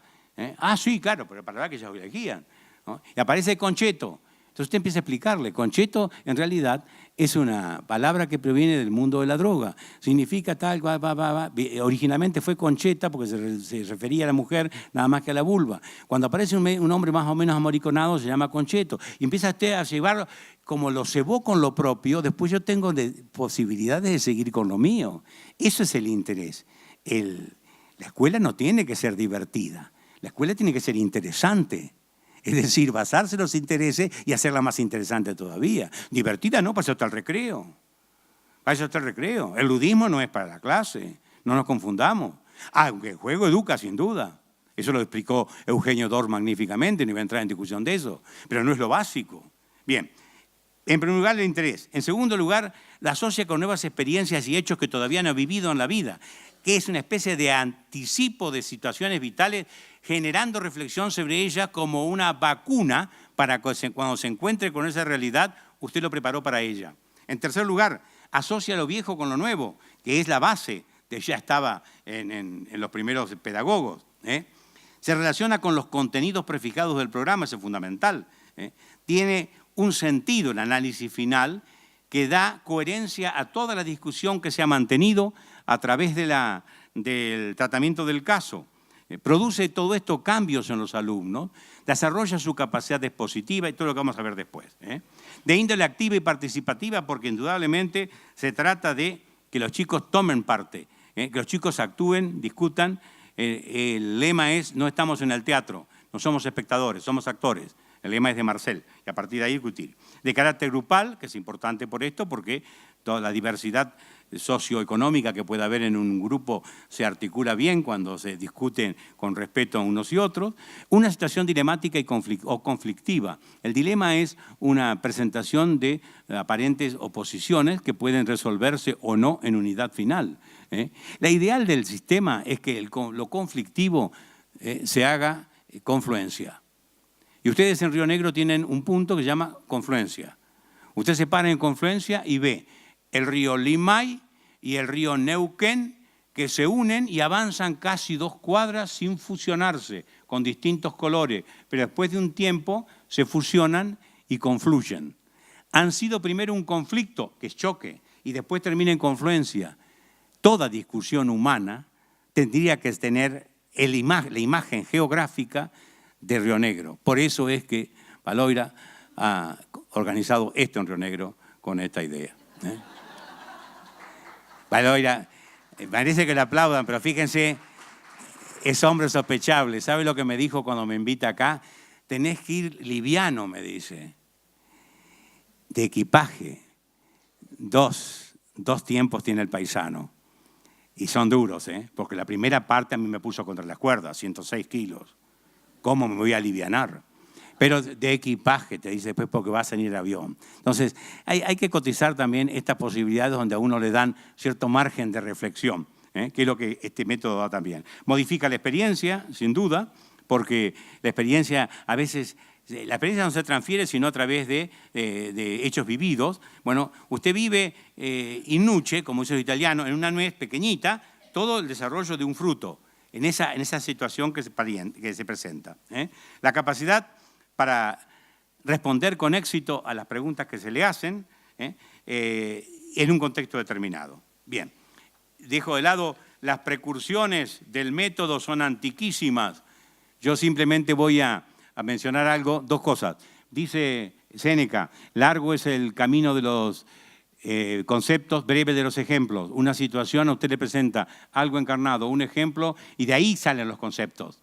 Dice Santo Tomás de Aquino, el estado actual de nuestro intelecto impide que conozcamos en forma directa los conceptos abstrusos. Las imágenes nos permiten un acceso más directo al conocimiento. Bueno, ¿qué ha hecho la pedagogía desde el Oriente hasta ahora? Basarse en situaciones, en hechos concretos, en pequeñas relaciones, en cuentos para sacar de ellos materia humana y conocimiento. Por eso dice don Juan Manuel en el libro del infante don Juan Manuel, conde Lucanor, que no era infante, entonces dice, cuando el médico quiere que el fígado se precie de la melecina, le agrega a la melecina un poco de azúcar. Estoy hablando del siglo XIV, ¿no? Un poco de azúcar. Y el hígado, tirando para sí el azúcar, se lleva la melecina. Ahí está la clave de todo lo que es la enseñanza a través de situaciones e imágenes. No a través de fábula. Cuidado, no confundir a serrín con pan rallado porque sale mal la milanesa, decía Chita Arqueaga. Efectivamente, la fábula tiene de malo que te da, no te enseña a pescar, te regala el pescado, te enseña la conclusión. Salvo que usted utilice fábulas ramoneadas o con la cola cortada, y eso sí, lo hemos hecho inclusive en inicial con ejercicios interesantes. Bien, al caso podemos tomarlo como está, hay casos escritos, acaso podemos readaptarlo, adaptarlo, mejorarlo, o podemos escribirlo por nuestra cuenta. En este momento estoy escribiendo una guía para escribir casos, porque vamos a sacar un trabajo sobre el método del caso con una antología aneja, palabra poco usada, pero vieja, pero que hay que rescatar al lado del anexo. Bien, importante que para el manejo del caso, conocimiento del curso. Ese curso, ¿qué estado de enciclopedia personal tiene? En segundo lugar, ¿tiene experiencia de caso o no? ¿El aula es adecuada? Cuando decía el muchacho entrerriano, estamos todo el tiempo como en un micro mirándonos la nuca, pues lo primero que hay es la plasticidad del aula para organizarnos. Dejemos de lado los tipos de casos y vamos a decir que el caso tiene 3 momentos. El trabajo individual, el trabajo en pequeños grupos y el trabajo en plenario. El trabajo individual es cuando el muchacho recibe, todos reciben, bien sea por escaneado o bien sea impreso, el caso, y a partir de allí se le da una serie de instrucciones en un documento donde se le indica cómo debe trabajar. Él tiene que leer, cumplir con lo que dice el maestro francés. Para leer comprensivamente hay tres pasos. Primero, leer lentamente. Segundo, leer lentamente. Y tercero, leer lentamente. Bien, si usted lee lentamente y comprende, ya está en la mitad del camino. Y a partir de allí debe entender el caso en el contexto, extraer el tema, o sea, la significación profunda humana que la situación plantea, y comprometerse con 3 reglas de oro en el caso, que son: la primera regla de oro, se debe respetar el uso de la palabra por turnos, esto que en televisión no conocemos. Si usted quiere mostrarle al chico la desvirtuación de lo que es el diálogo humano, póngale a 2 voces, 14 voces son, sin coordinador. Y además con mala fonética por parte del que dirige, mala prosodia por parte del que dirige. No entiendo qué hace el Instituto Nacional de Locutores, que no puede permitir que una persona con una voz aniñada esté dirigiendo un programa. Porque es como me pasó cuando yo censuré el rotacismo y vino una rotacista a clase y decía con la guía, la palabra generadora que yo había hecho, rosa, y todos los alumnos repetían rosa. Claro, si era lo que la muchacha articulaba. Bien, me está cansando Norberto. Bien, segunda ley. Segunda ley de oro. Se debe prestar escucha atenta al que habla. Es dificilísimo que el muchacho se acostumbre a esto, pero entra por el aro. Nosotros tenemos una ley que es, habla uno, otro se calla. Yo escucho, termina de hablar, le concedo la palabra a otro. Esto con organización se logra desde el primer día, no hay problema. Y la tercera ley es el respeto que merecen las personas, tanto en sus expresiones, opiniones, para no tener frente a ellas reacciones, bien sea verbales o gestuales. Porque lo peor en televisión es la manifestación gestual de descarte que se hace cuando otro está hablando, y esto nos llevaría mucho tiempo. ¿Bien? Eso lo van a ver ustedes en el manual que sale el otro año sobre la oralidad. Después viene el trabajo en pequeños grupos. Se reúnen los pequeños grupos, 3 o 4 alumnos. Esos alumnos van a discutir la situación conflictiva, cuál es el tema, cómo se caracterizan los personajes, qué soluciones le encuentran al conflicto que se ha planteado, posibles, puede ser 1, 2, 3, a diferencia de un proyecto que a lo mejor admite una sola salida, el caso permite 2 o 3 explicaciones posibles. Bien, otra cosa que te permitiría sería atender a los prejuicios, detectar, esto es fundamental, detectar los prejuicios y los supuestos que se dan en el texto. El prejuicio más amplio que tenemos, o supuesto más que prejuicio, el supuesto más amplio que tenemos en el Occidente es el hombre es un animal racional. Yo dije, hoy me refería a esto. En la política, en el libro 2, Aristóteles dice que el hombre es un animal que tiene lenguaje. Como la palabra logos en griego significa lenguaje y razón, se tradujo en la Edad Media por racional. No. Es un hombre que tiene lenguaje, o sea, que tiene capacidad de diálogo, que tiene capacidad de evaluar, etcétera, a través de la palabra. Por eso hoy estamos definiendo al hombre como un animal emocional que piensa. Y hemos cambiado con esto toda la perspectiva.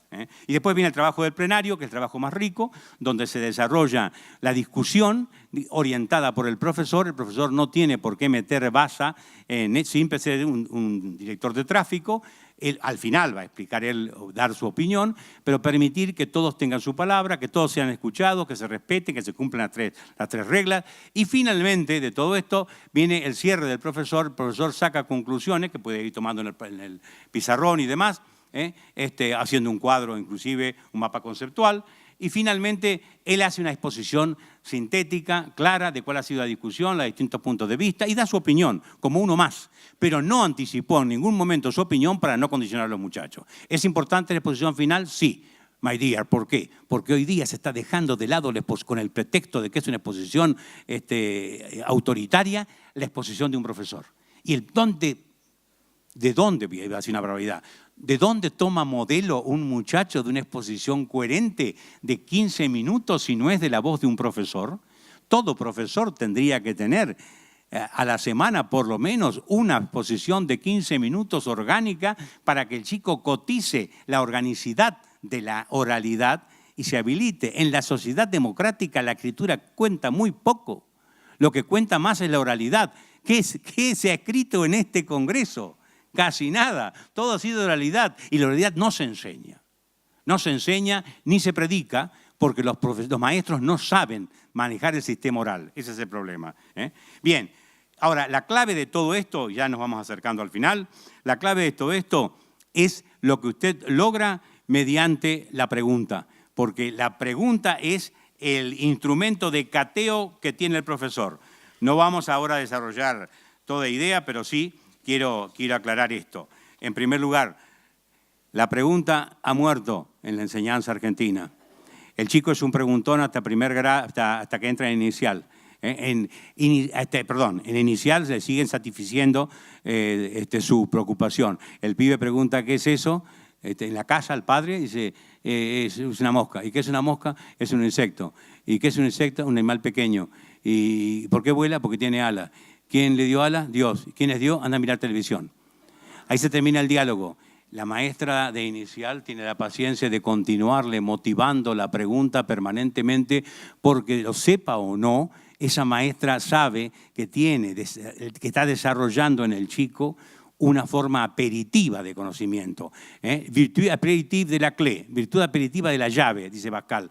La pregunta abre las posibilidades de conocimiento. La densidad de la pregunta se clasifica. Hay que clasificar a los alumnos por las preguntas que hacen y no únicamente por la respuesta. Ahora, termina inicial, pasa primaria y la señorita Tota, un momentito, le saca la pregunta de la boca al pibe y se la coloca a ella, y a partir de allí ella pregunta y el niño responde. Ha pasado a ser de un preguntón a un respondón.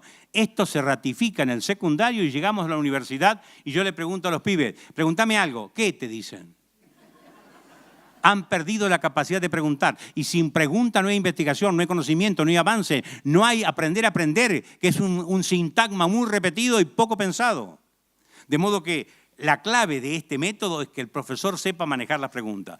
Hemos clasificado de distintas maneras las preguntas, pero lo importante es que la pregunta del profesor siempre sea sartoria. Hay que utilizar estos términos porque la gente, que son poco frecuentes, ¿no? La gente se despierte un poquito. Sartor es el sastre. Sartorio es como el músculo, donde el sastre pliega la pierna, pues se llama sartorio. Es la puntada. Tiene que ir dando puntada con las preguntas para ir ¿qué? Complementariamente tejiendo la posibilidad de la confluencia en los distintos conflictos que hay. Y este es el método del caso que inicialmente se generó en Harvard en 1914, en la Facultad de Derecho, cuando un juez empezó a mandar a sus alumnos a leer los casos que estaban escritos y habían sucedido y no a los manuales de estudio. Después este método se pasa a la medicina, se pasa a la sociología, a distintos ámbitos y trasciende hasta llegar a ser un método adoptado por las universidades en general. Las universidades en los másteres, en las especialidades, en los doctorados, manejan el método del caso. Norteamérica avanzó también en 1890, a través de 2 profesores, en la aplicación secundaria muy productiva. Nosotros no hemos tenido nunca la experiencia de incorporar el método del caso en primaria y en secundaria, y lamento si lo he vendido mal, ¿no? Pero es oportuno, es oportunísimo el método del caso entre nosotros. Voy cerrando con esto. El método del caso es una inmersión en una realidad dialógica, compartida, discutida, tolerante, que funda la democracia y asegura la coherencia social si se hace bien en clase. Esto no tiene sustituto en otros métodos y en otros procedimientos didácticos. Por eso, recordemos cuando aquel viejo maestro que cuenta Cocteau da su última lección. Ha cursado con él todos los muchachos. Llega un punto en que le dice, bueno, hoy vamos a dar la última lección. Vamos a subir al Cerro Otto, ¿no? Suben al Cerro Otto con el maestro, párense al borde del abismo. No como vidrio, diría uno, pero el maestro tiene autoridad. Es decir, los ha hecho crecer, eso significa autoridad. Los ha hecho crecer y tienen confianza en él. Y las ha hecho promover. Augere significa en latín eso. Se ponen al borde y después le da una orden que parece incumplible. Ahora salten. Y dudan en dar el salto. Entonces los va empujando uno a uno. Y uno a uno van cayendo por el espacio los muchachos y a medida que van cayendo empiezan a desplegar alas que no sabían que tenían y comienzan a planear cual cóndores sin dificultad. Y el maestro de arriba le dijo, eso lo tienen porque estudiaron con el método del caso. Muchas gracias.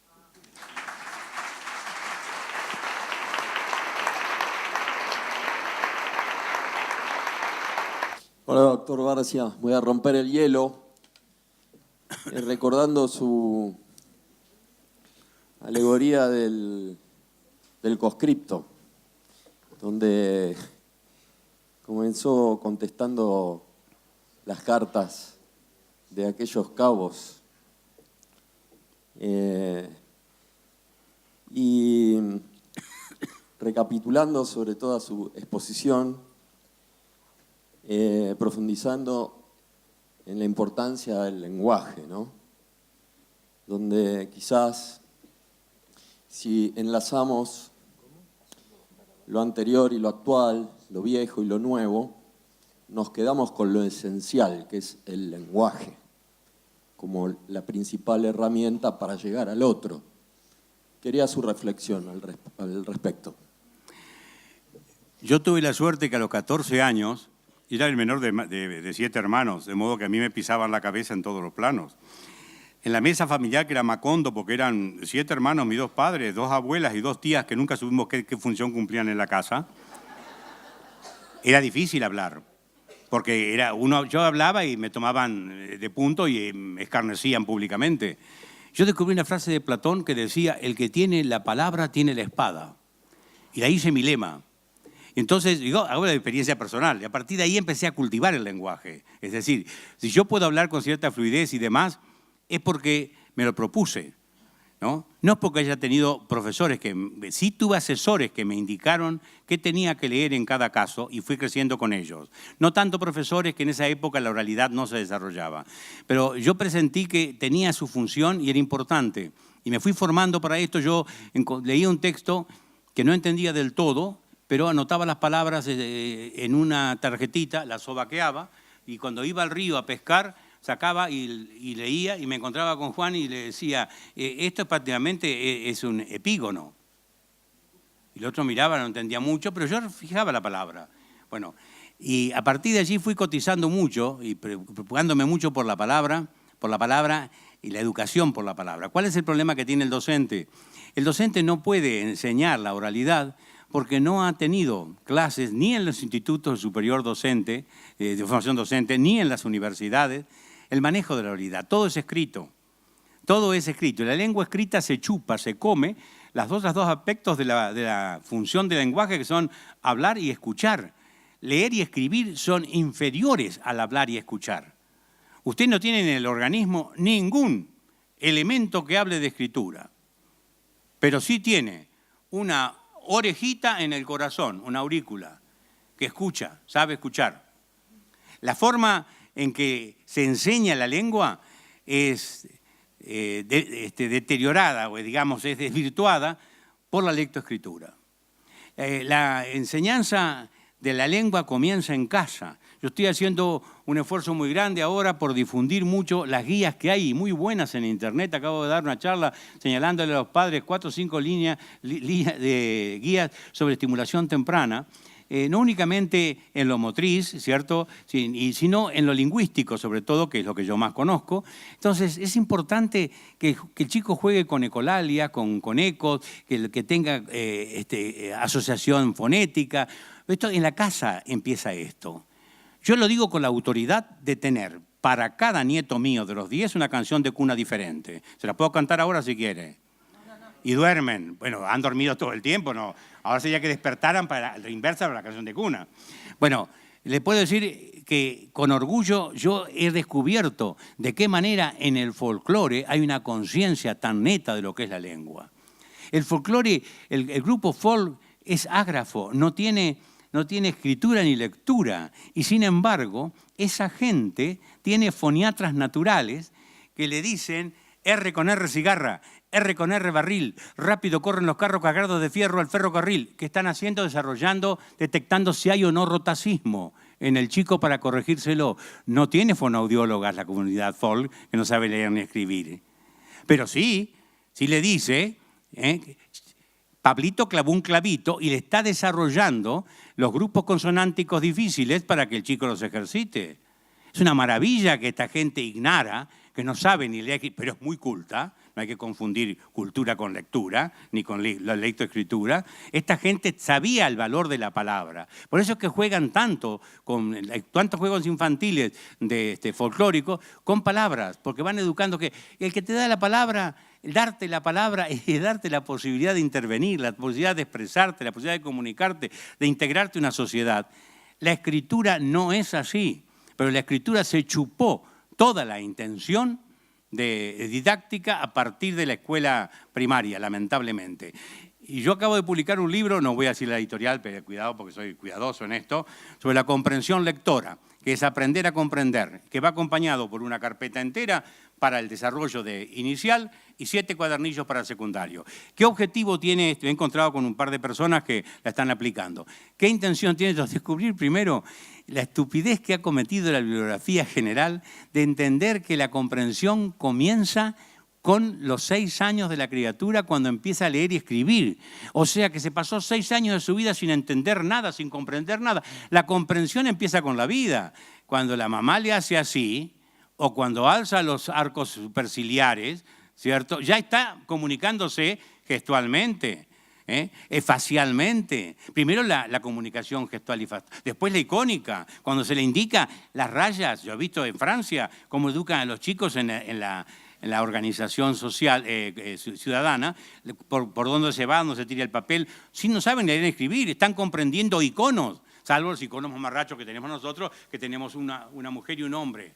¿Qué indican eso? ¿Inodoro? No. Lo que el chico busca en un inodoro. Tendría que haber una imagen de inodoro. A los chinos tienen eso. Es una imagen real. Ahora, cuando hay una canilla, ese icono es efectivo. Si no, es alusivo. O como me pregunto otros días, ¿por qué todas las señales de la calle, del semáforo, tienen hombres? No, le digo, es una mujer con pantalones. Pero es cierto que hay una simplificación en todo esto. Pero volviendo a lo que decía antes, si empezara la estimulación temprana de la lengua en el chico, nos ahorraríamos cantidad de dificultades y avanzaría el chico enormemente porque la lengua va asociada directamente al pensamiento. Cuando usted no tiene lengua, no tiene forma de expresarse, la casa de Billy Budd le sale el sopapo. Cuando la persona puede expresarse, puede liberarse. Entonces, además puede pensar usted.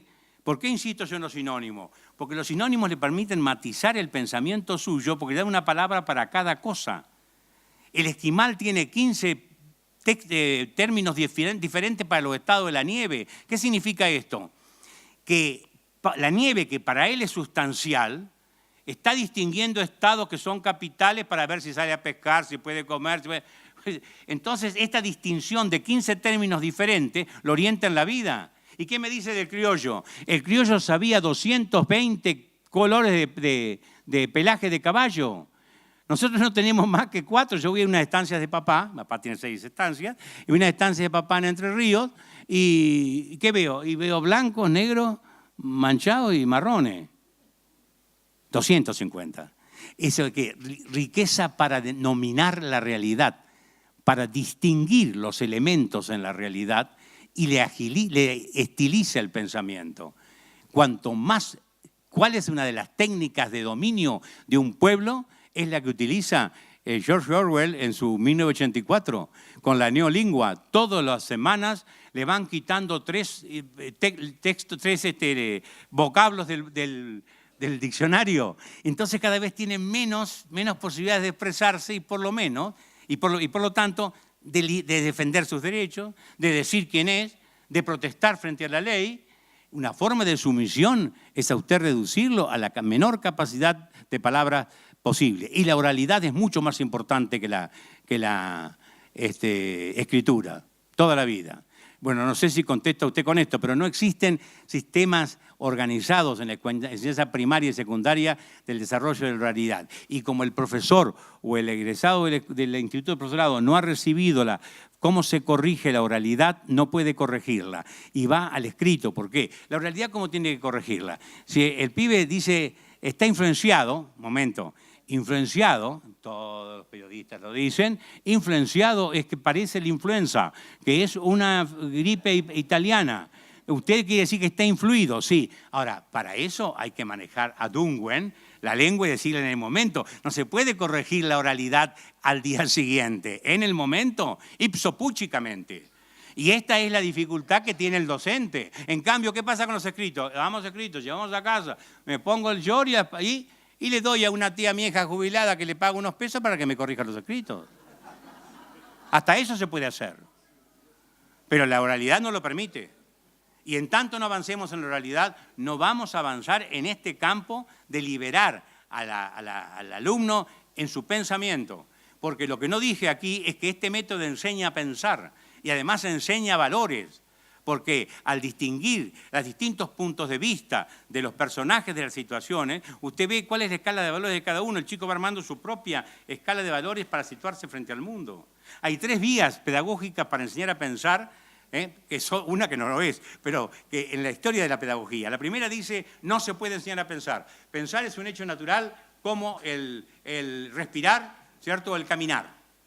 Out. Segundo, la teoría de Bono. Bono dice que se puede desarrollar la capacidad de pensamiento mediante ejercitaciones. Y da una serie de ejercicios desde el arte de pensar, el ABC de pensar, el arte de pensar, los 6 bonetes y demás, para desarrollar todo esto. Esto lo ha desarrollado magníficamente Internet. En Internet hay cantidad de recursos de esta naturaleza. Y el tercero, que requiere un profesor, es el método de la inculcación. Tomar un contenido de una materia y a partir del contenido llevarlo al chico que especule sobre la trascendencia, las implicancias, los supuestos y demás que ese contenido implica o contiene en su seno. Ese se llama el procedimiento de la inculcación, que es de origen francés y en el cual, ¿por qué? Porque el francés tiene una larga tradición en análisis textual. Entonces, yo creo que se pueden combinar las dos cosas. Hay que enseñar a los profesores a que el método de la inculcación a propósito de todos los contenidos los lleve a pensar al alumno. Nadie enseña a pensar. Como hoy decía uno de los carteles que pasó el compañero, el profesor crea las condiciones óptimas para que el chico piense. Estimula, motiva, pero no enseña a pensar. El pensar es cosa propia, personal, pero tiene que tener atrás, al lado, uno. Por eso cuando la vez pasada sacó en la ciudad de Buenos Aires un afiche donde había un pibe frente a una computadora y donde hemos avanzado, lo llamé al mandamás y le dije, mirá, nos ha puesto un profesor detrás. Para que la cosa funcione tiene que haber un profesor detrás. Porque Mark Prensky, el autor de la fase famosa de digitales, él te dice que lo esencial es que un profesor sepa preguntar y después se retira. Y que va evaluando las formas de búsqueda del muchacho, va cotizando lo que hace, orientándolo. Pero además, ¿quién te enseña en qué instituto de formación docente o en qué universidad te enseñan la técnica de la pregunta? ¿Me querés decir? ¿Verdad que no me lo podés decir? Porque nadie te enseña la clave de la enseñanza, que es la pregunta, nadie te la enseña. Te enseñan a responder. Vos aprendés empíricamente a preguntar. Y al chico, en el método del caso, aprende a preguntar por las preguntas que hace el profesor, que nunca son definitivas, sino que son sugestivas. Y a su vez aprende a preguntar porque tiene que enunciar preguntas para continuar la discusión. Es un ejercicio pleno de esta modalidad, que es lo único que realmente te permite avanzar en el conocimiento. La pregunta. ¿Alguna pregunta más?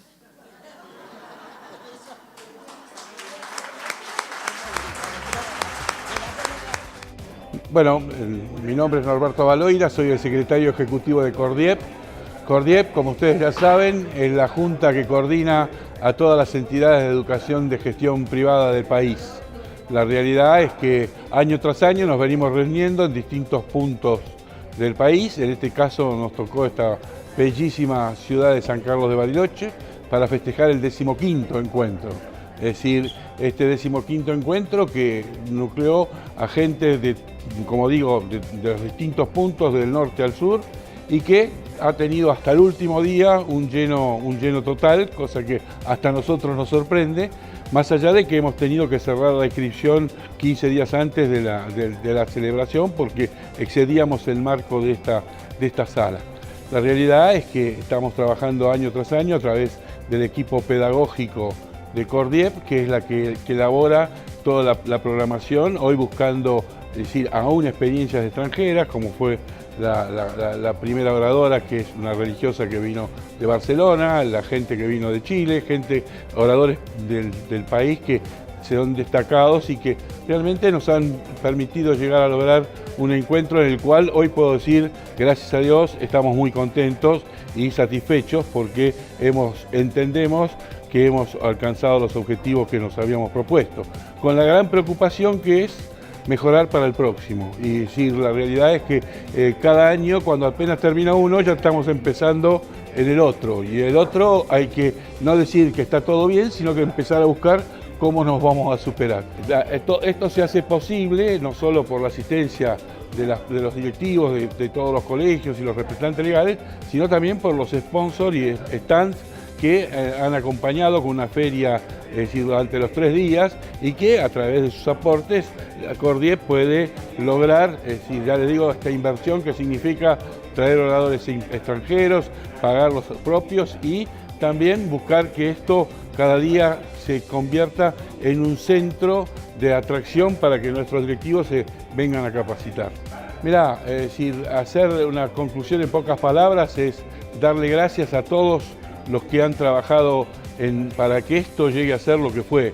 No es mérito mío particular, sino que es un mérito de equipo, como se vio al último momento. Es decir, la realidad es que tenemos gente trabajando en la parte pedagógica, en la parte jurídica, en la parte de eventos. Es decir, todo el mundo ha puesto su grano de arena para que esto sea para nosotros, hoy por hoy, te puedo decir, y no quiero abusar, para nosotros fue un verdadero éxito, es decir, que se lo debemos a toda esta gente que nos acompañó, ¿no? Mirá, la alternativa es que yo no puedo decir hoy, pero hay algunas alternativas como ser Mendoza, puede ser Tucumán, puede ser Cataratas, es decir, lo veremos ahora a partir de fin de mes que nos podemos reunir, evaluar todo esto y empezar a trabajar, como decía, ya en el 16º encuentro.